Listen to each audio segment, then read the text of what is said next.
Welcome to the Global Sales Mentor Podcast for conversations that drive growth.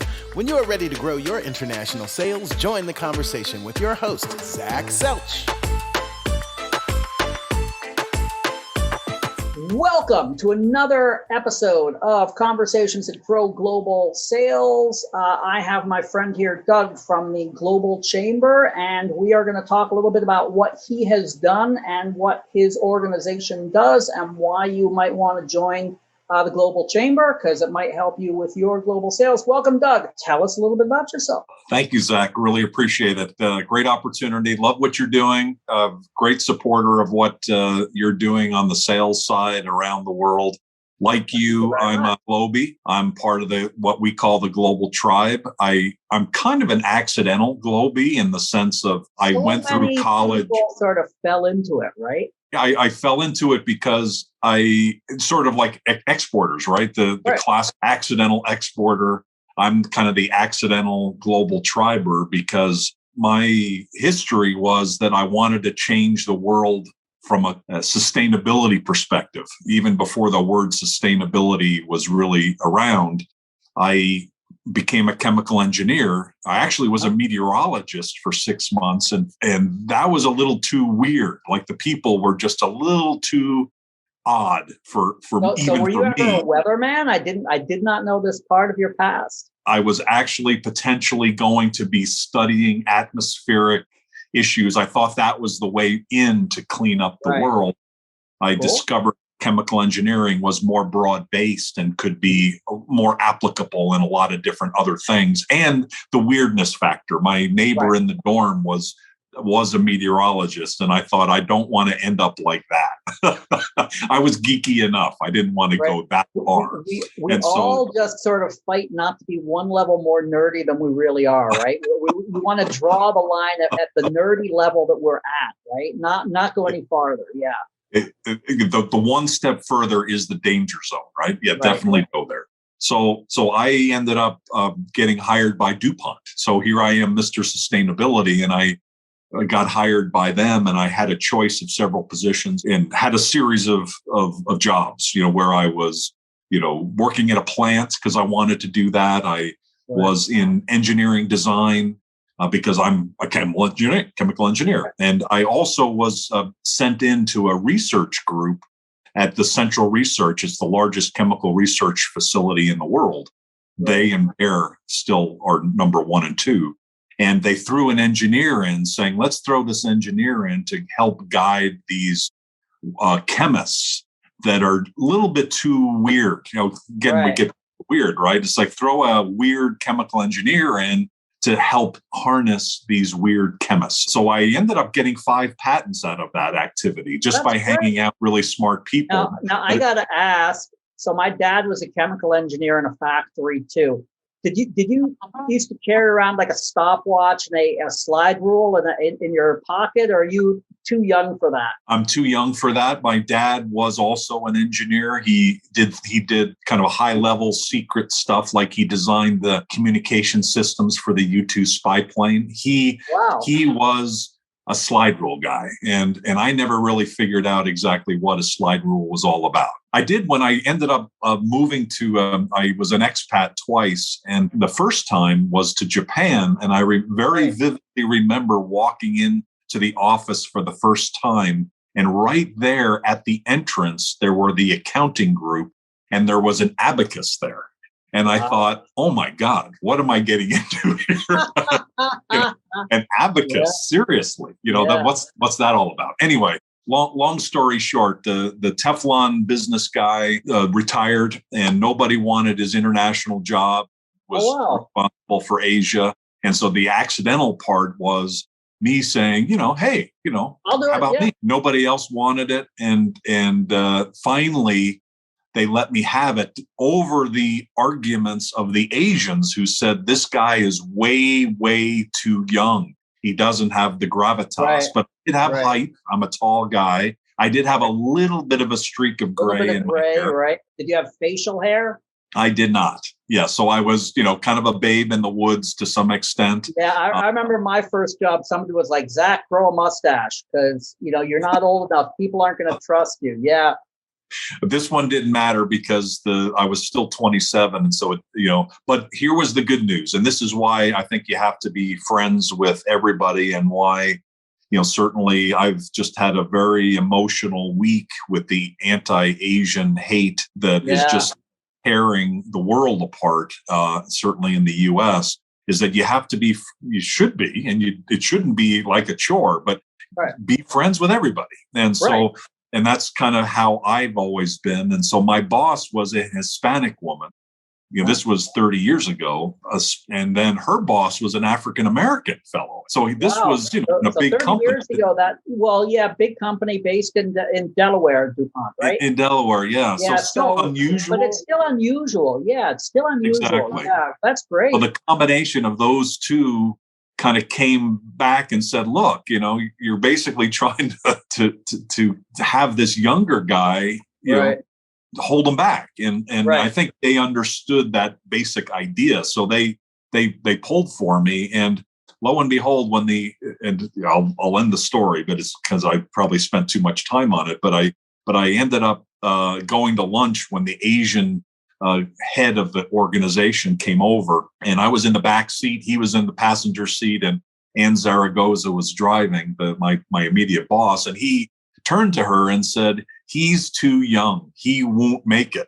This is after they already told me I had the job, right? So it's like, oh, okay. So it's sort of like the Andrew North, am I a potted plant here or what? Like, what's going on here? So they had the little bit of an argument, and then finally it was like he really didn't have a choice. So that was my entry into the international market. But the good news was my first trip was to Korea.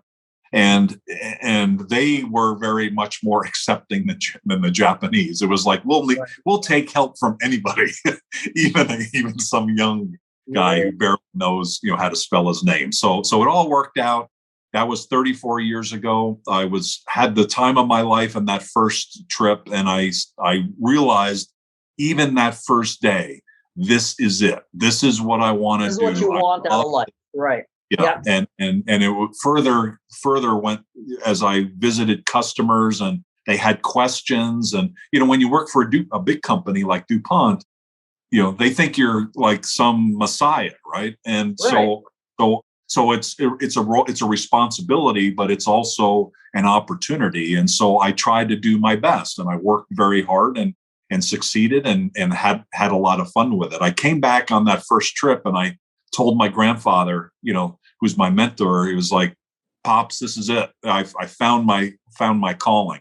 He unfortunately passed away like 2 weeks later, like literally 2 weeks. So it was like, but at least I got to do it. At least he got to see you in that position. That's cool.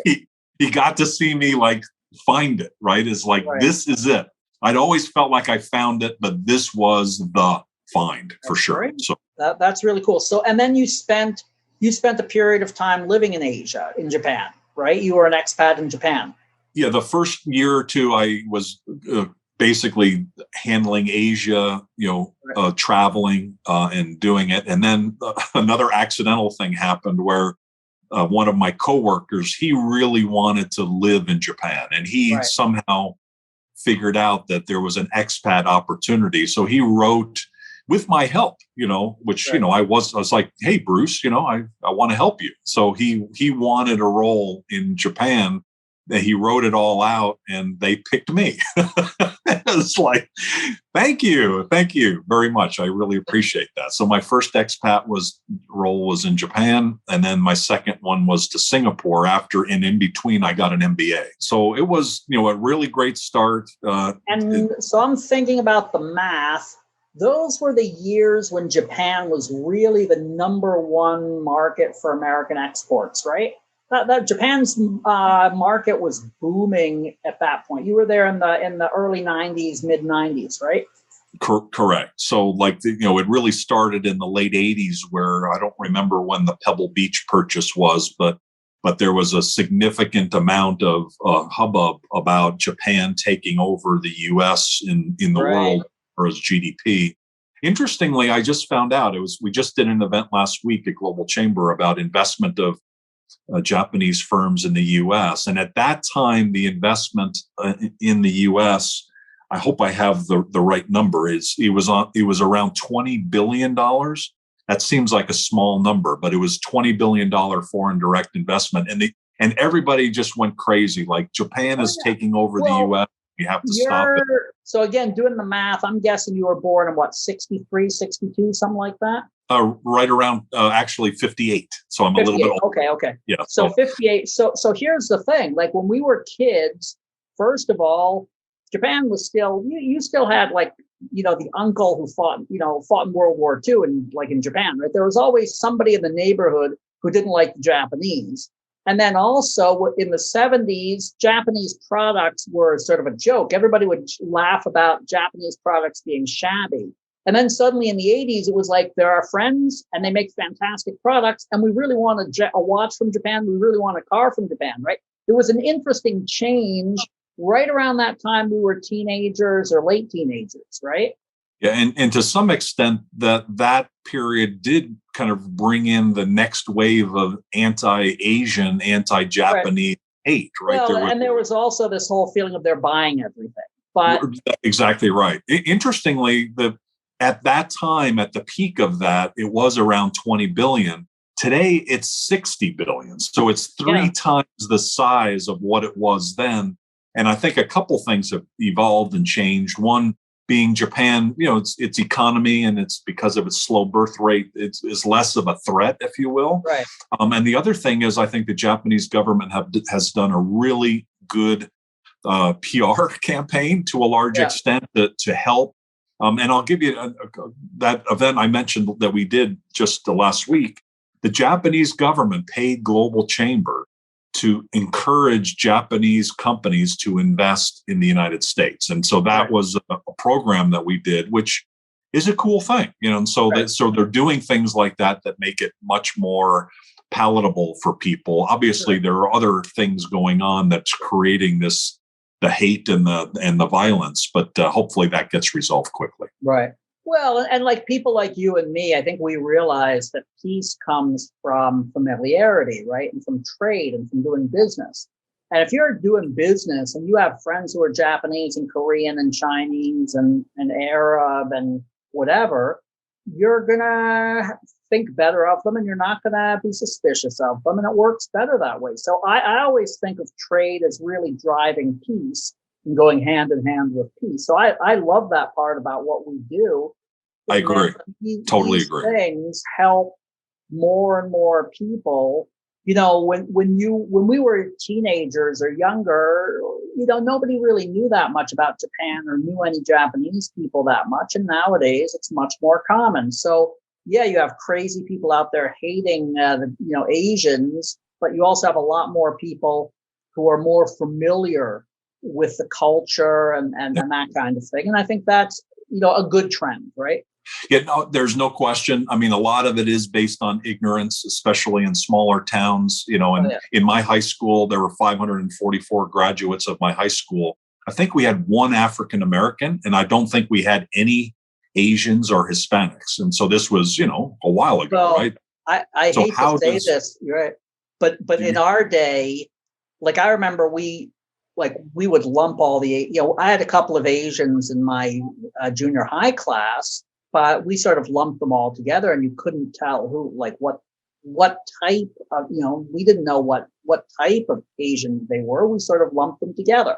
And the same thing with Hispanics or Latinos, right? And I think we've come a long way.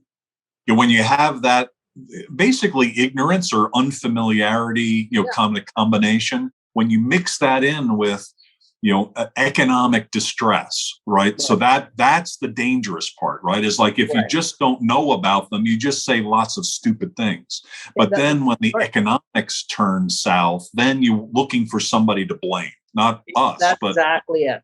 Right. And so now they got to blame somebody and punish somebody. And, who is it? It's often women, has been, up and down. And then when it's people with different colors of skin and there's something they're wearing on their head, it's not just the US, as we know, it's around the world. There's ignorance, even in Japan, there are these groups right-wing groups that drive down through the city of Tokyo with loudspeakers on the trucks, blaring out hate speech. It's like, seriously, so I think, long story short, right?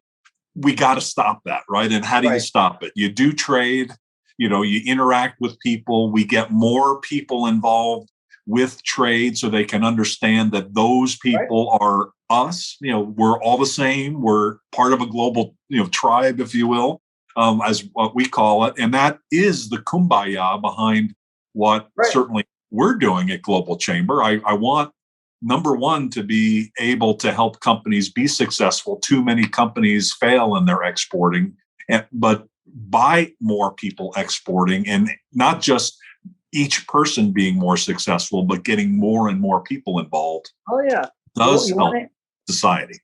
Yeah. Somebody asked me to do a talk at a high school in a little village, in a little town in upstate New York. So I'm doing a virtual talk to the high school about the possibility, what it's like to be involved in international business. It was sort of like one of these things, you wouldn't be willing to give half an hour for this. And I thought about it. I was like, sure.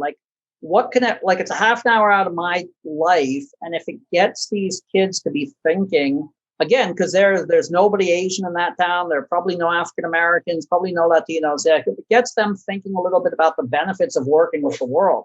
And I was like, you know what? I'm open. If anybody asks me to do this, I'm open to throw half an hour at them because it can't hurt. The first place I worked was a place called Beaumont, Texas. So when I came out of college, I worked for DuPont and I had a selection of places. And I said, I want to work at a plant to see what a chemical plant is all about and be an engineer. So it was this Beaumont, Texas was supposedly a suburb of Houston, which, 84 miles is a long way to be that quite honestly.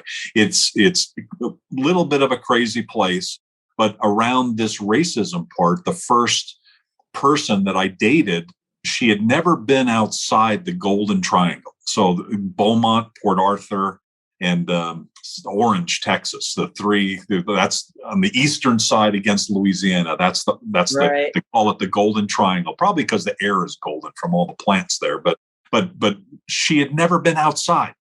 She hadn't even been to Louisiana, and that blew my mind. So I was really not a globie at that point, but I was somebody. I was human, and I had family who had emigrated to the U.S., and so I was used to kind of at least travel. And I thought, wow, there's people in the world that think that way. And the capital for the KKK is still in Vidor, Texas, which is within the Golden Triangle. The town where the plant was, 18 or 19,000 people, all white, not a single Hispanic or African American. And Beaumont at the time was 30%, and it bordered it. So clearly a redlining going on there. And so these were the beginnings of me thinking about wow, we are ignorant, we're not exposed like we need to be. And so, fast forward through all of this, it's something I think about almost every day. So I commend you for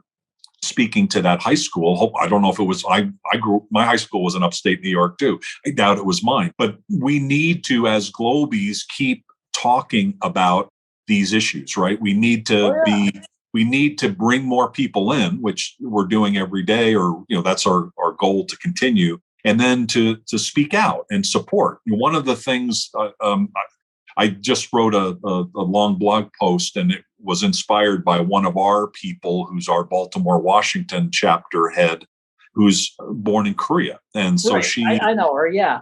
Mijong. So she wrote me an email right at the time I was thinking, I've got to do something. So she wrote me an email and said, somebody wrote me this note, which was really just like, hey, Mijong, I'm really thinking about you. I love you. We love Asians. I feel really bad for you. Hopefully I'm not speaking out of turn, but I just wanted to show my support. It was a very simple, clean email to say, hey, you're one of us. And it really meant something to her. So I said, okay, that little thing sometimes means a lot to people. Yeah, exactly. So I wrote this thing and then I actually sent it to her before I fully finished it. And then she picked a couple things out that she said, probably that one went a little too far. I got a little bit too excited. And so I pulled those out and now it's up. But I think, business is business, and we need to continue to grow and be successful because people, can benefit from that, right? Wealth around the world, is something, when you think about Africa, for instance, why are they growing raw materials, sending them someplace and then having them come back 10 times more expensive? They can do that. We know they can do that. So I think overall, within Global Chamber, certainly one of our really driving points is how can we help people get more involved and successful in exporting, not just in the US, but in Africa and in Nepal and places like Nepal that don't quite get capitalism or don't quite get kind of how business works to the level that we understand it, right? And pushing that forward and pushing might not be the right word, but moving forward within their culture to be able to have them be more successful in the world is good for them. And it's really, at the end, good for us. Definitely. Look, I like you, I was an expat in India. And 20 years ago, there was a huge push by a couple of individuals. And really, you can trace it in India back to a few individuals to really try and share the wealth by helping to educate people about specific things that they could use to do business, right? So this whole push towards teaching people English, getting cellular communications and the internet out into the hands of the masses, you can really trace these to 2 or 3 individuals back around 20 years ago in India. And it's created a massive amount of wealth, not necessarily with rich people, but tens or maybe hundreds of millions of Indians who are now lower middle class who wouldn't be if it wasn't for this, right? And they are buying stuff from America, right? They're doing business with America. So that, trade is not a zero-sum game, right? The more we can help the Africa and South Asia and the ex-Soviet Union and all these places develop their business, they will buy more from us. They will buy more from our partners. They will buy more from the world. There'll be more stuff in circulation and everybody benefits, right? It's not, these people who think of this as a zero-sum game simply don't understand economics, right? We are driving more and more stuff out to the market, and it's better for everybody. And so if we can do anything, I actually also now and I was going to tell you about this for the Global Chamber. I run a couple of masterminds for sales managers from African high-tech companies and sales managers from South Asian companies, because they can't afford my coaching services. People reach out to me and they're like, well, can you coach me? And I'm like, yeah, but you can't afford me. So I was like, but I do want to help them. So what I do is I do like a group session to help, because I want them to be able to help succeed.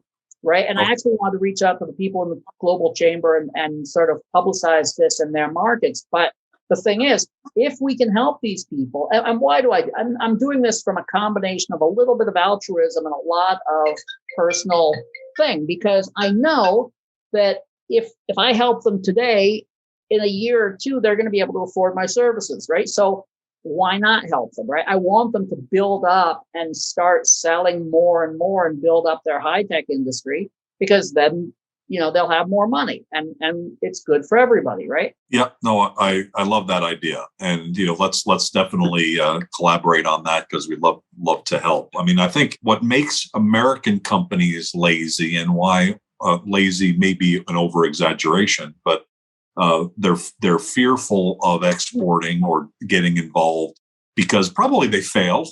Right. It could be one thing. Many of them do end up becoming an exporter through accidental exporting, right, like we talked about. But 85% of business in the next 5 years is outside the U.S. And so back in the 1950s, this whole kind of thing of let's go back to the future kind of thing. Let's go back to when it was so good back in the 50s, whatever. That was when the U.S. had a much higher percentage of the world's GDP. And, what changed is the world has come up, all around the world. And we need to, as Americans, participate. So there's a practicality now involved, that we can't close the borders and be fat and happy with ourselves anymore. Most of the activity is outside. So if only 1 out of 100 companies is exporting, that's one company that goes after 100%, but there's 99 companies going after 15%. That to me is bad. Right. That is. And right. But the problem is these companies really don't know what they're doing. There isn't a way for them to learn what they're doing. There's nobody to teach them. Like you said, you fell into this and you figured it out. And how many people do you know who are in exactly that same position? Some of them, it worked out well for them. Some of them, it was a disaster. And what we have to try and do is figure out ways to make it easier for them to start their exporting, to learn how to do this, et cetera. And I think that's so. Tell us a little bit about the Global Chamber, why you started it, how you started it, what services you guys do, because there are lots of different organizations that are out there to work with international business, but you are, one of my favorite organizations. So tell us a little bit about that. Thanks. Appreciate it. Yeah. When I started Global Chamber, it was really a need that I thought needed to happen because I saw the failures. And I saw not enough companies being involved. And honestly, I was frustrated by what you brought up there is that, why should I 30 years in, why do you need 30 years to be, a quote unquote expert, right? You should be able to do that a lot faster. And so I wanted to improve that process. I wanted to get people. I don't want you to say anything bad about your alma mater, but you studied international business, right? I mean, that's where you got your MBA. When you got out of school, did you know what you needed to know? Well, on my BS, I was chemical engineering. So I knew how to do a distillation column, and how to manufacturing chemical plant process. I knew that. So that really wasn't, the purpose, right? But then when I got my MBA, honestly, it did allow us to get more because some of us were global. And in fact, my final project getting my MBA was, how do you make an expat assignment more successful? So I'd already had an expat assignment. I went through the MBA and several of us already had international experience. So we kind of steered things that way. And then I had my next expat. And ironically, and sadly, my first expat assignment was spectacularly successful. It was amazing in every way, in Japan. The second one, after studying and learning how these fail, and at the time, it was 80% of expat assignments fail, largely because of family and your family not. So my second one was a disaster in every way because of my family. So it was like, I knew what the problem would be. I worked very hard to avoid that happening, but I couldn't control it. I couldn't control the place, and it didn't work out. So sometimes you never know. Your question was, does it prepare? But fundamentally, it usually doesn't, unless you're going to Thunderbird or some school that really is geared toward international business, and that's why Thunderbird has its niche. Even IE Business School is really good at that. Thunderbird is spectacular at that. And Thunderbird was part of the inspiration for me to start Global Chamber, because Glendale, Arizona, where it originally was, is probably the least international place you could ever visit other than Beaumont, Texas. Glendale, Arizona is like nowhere. And so when you come onto campus, though, there's all these people that are like you, that are like talking international business and different people from different countries. And it was so inspirational for me. It's like, wow, I want to be part of that tribe. And I don't necessarily, I already have my MBA, so I'm not sure there's anything I can really do. So how do I create that sensibility and get the trusted resources together in some formation? And that was Global Chamber. That was one of the kind of thought processes to get there. So tell us a little bit about what the Global Chamber does. What type of services, if you are, and I know you work with a lot of different things, so there are financial things and there are legal things, but if you're trying to sell internationally, talk a little bit about the kind of things that we can get from the Global Chamber and why it's worth being a member. Yeah, the first and foremost target for membership are exporters. And so we also have importers and investors, but really, I think even to this day, exporters are kind of the core of who we are and who we look to help. They need to find clients typically, and so they don't join to get the best lawyer in France, but they do join for the clients, and then along the way they do have other needs, and so that's who our target member is exporters who they may not be doing it yet, or maybe they're an accidental to one or two countries and they want to take it to the next level, or they're in 10 or 20 or 30 countries and they want to get to the next 5, 10, or 20. Those are our peeps. That's who we support every day. And then we surround them with resources that can help them get there. And that includes bankers and lawyers and marketing and sales like you, and accounting and all of the different components that is different typically on the international side than it is for domestic. So it's often a different kind of resource than that somebody would normally recommend.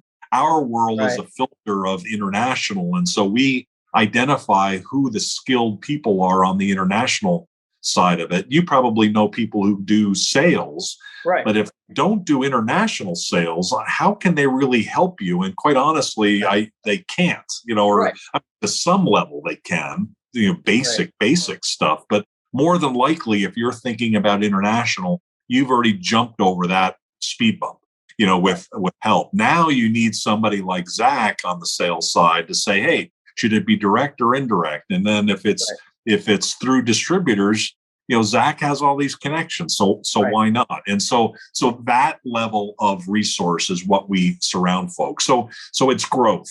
We're not a chamber that is a bunch of lifestyle companies that are, out on the golf course all day, just enjoying themselves. They're enjoying themselves, growing their company, being successful around the world. And many of them, maybe most of them, but at least many of them love international. Not all of them. Some of them are business people that just say, hey, I want to grow. And, the market is there. So, help me get there. So they're not, they're in the global tribe, but they're not globies from the standpoint of passionate about having a tuna sandwich in Tunisia. They're passionate about growth, and that's just fine. That's cool. Definitely. Look, in the end of the day, it's about return on investment, right? It's about, can you make money from this? And like you said, 85% of the money is outside of the United States, so you should be chasing it. And very often, there are two things that I always tell people that they sometimes either don't know or forget. Let's say you're, a medium-sized company making a really good widget, right? You sell $500 million worth of widget in the United States. You have 50% market share of your particular type of widget. It's expensive to keep growing market share once you hit market leadership, right? Every point is going to cost you money. Now, going international might actually be that you can grow cheaper because you're not fighting those 10 entrenched competitors that you have in the United States. So that's one thing, right? If you have solid market leadership, if you have 40 or 50 or 60% of the US market, you might be better off growing internationally. Now, the other thing that I tell people is let's say you sell $100 million and you're in the US and your company is worth $200 million. If you add $10 million to your US sales, your company is probably still worth $200 million, right? But if you add $10 million in international sales, your company is probably now worth $300 million because you're a global player, right? So there are some serious advantages to expanding internationally, aside from the fact that you either, on the one hand, you want to take your wife to France, on the other hand, you want another buck, right? The thing is that buck internationally might be much better strategically than that extra buck from Cleveland, right? Yep. The way I would see that practically and why that plays out and why I think multinationals got the idea first, right? That they had the resources and agreed with what you're saying is what I saw when my first expat assignment. Right.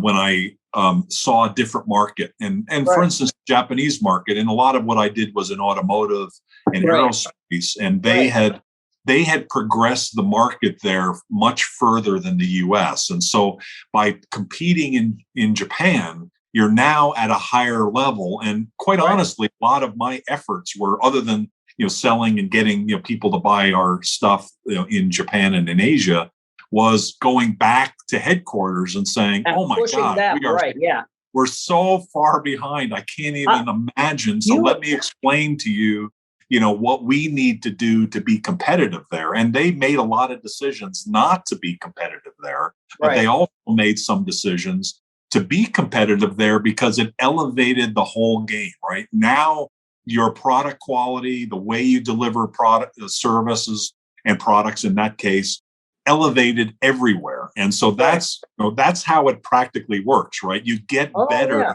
faster. Definitely.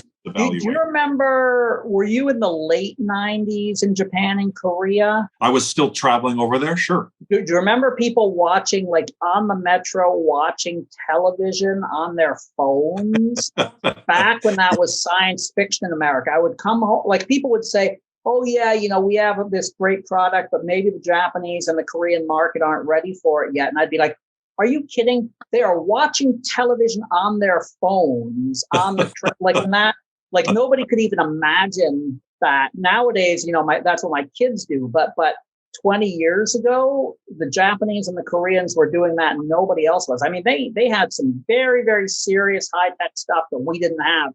And people in America didn't believe that, right? Because we always were arrogant and we thought we had the best stuff. Yeah, no, I think when you're a world traveler, and I've lived in Singapore, and my trip to Jakarta was mind blowing. In terms of oh my God, this is nothing like what it was. When I had visited 20 years earlier. Right. The world is changing, and there are ideas that you can bring to the world, and so more knowledge of that. And that's actually part of what we also do. Normally at Global Chamber, it's all about connections and connecting to people, but also connecting to ideas and markets. And, I have this product. I have let's say it's an ag product or ag tech or even just fertilizer or whatever.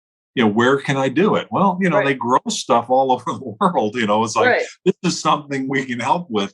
Let's open the doors. And so keeping mind open to those things is just so critically important. And so, these are all things as part of any, I think, hopefully more and more successful businesses, that they keep their mind open to the possibilities. Right.